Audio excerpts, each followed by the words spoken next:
shout out to MAONO for allowing me to beta test the P1 audio interface.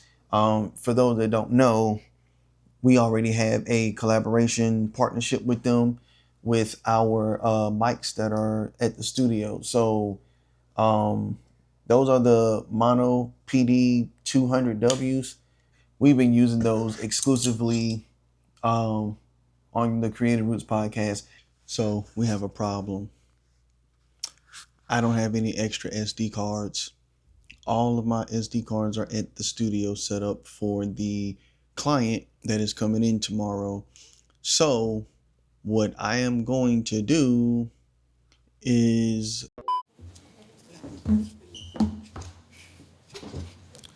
all right.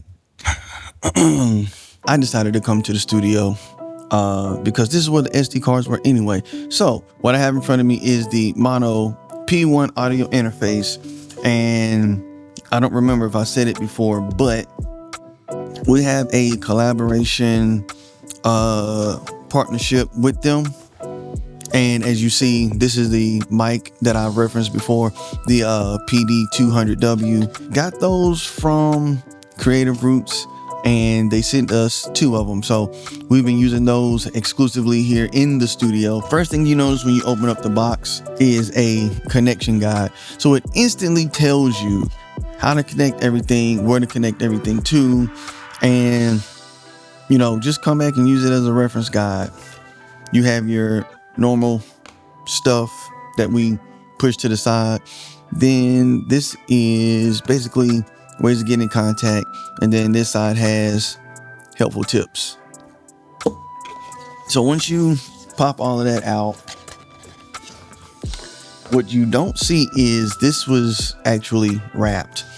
This came in a like a foamish plastic case bag for me.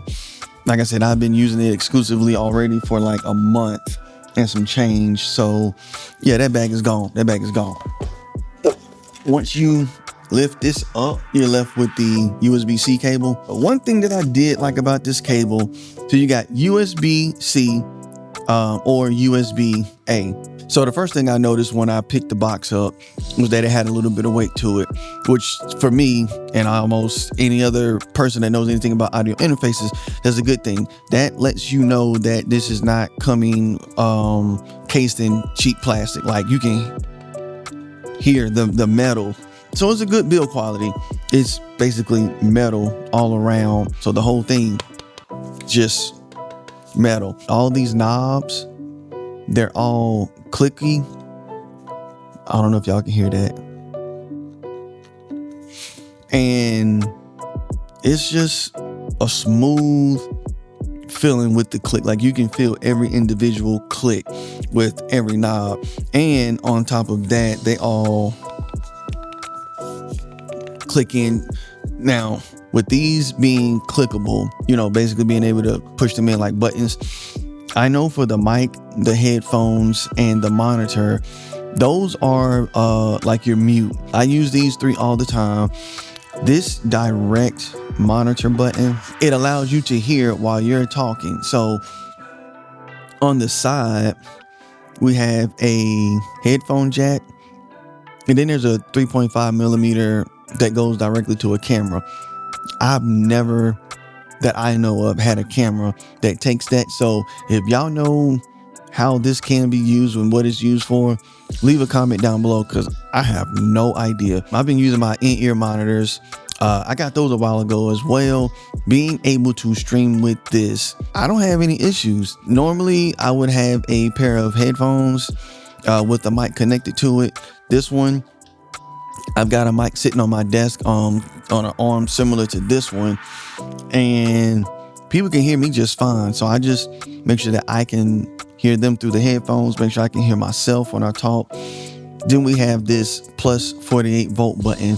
If you have a dynamic mic, you're gonna need this pretty much built-in preamp to make sure that your voice is getting out. Make sure that your mic has enough phantom power.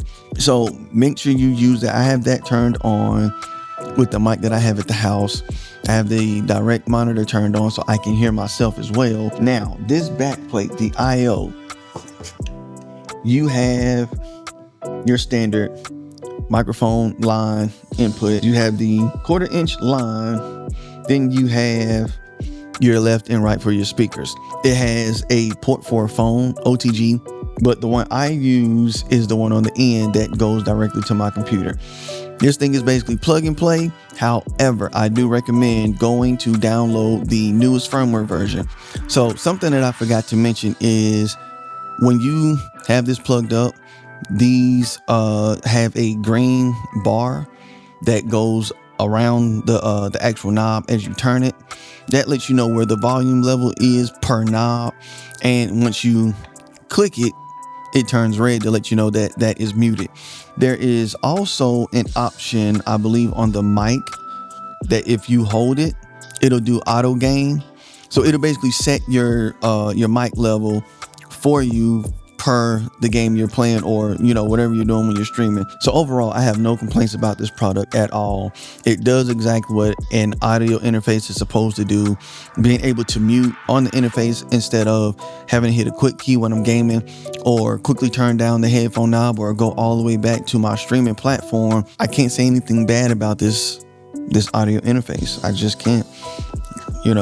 Check out the MAONO P1 Audio Interface. June 16th is the release date for this. So shout out to MAONO once again for supplying the P1 Audio Interface, and shout out to you all again for supplying the PD200W microphones.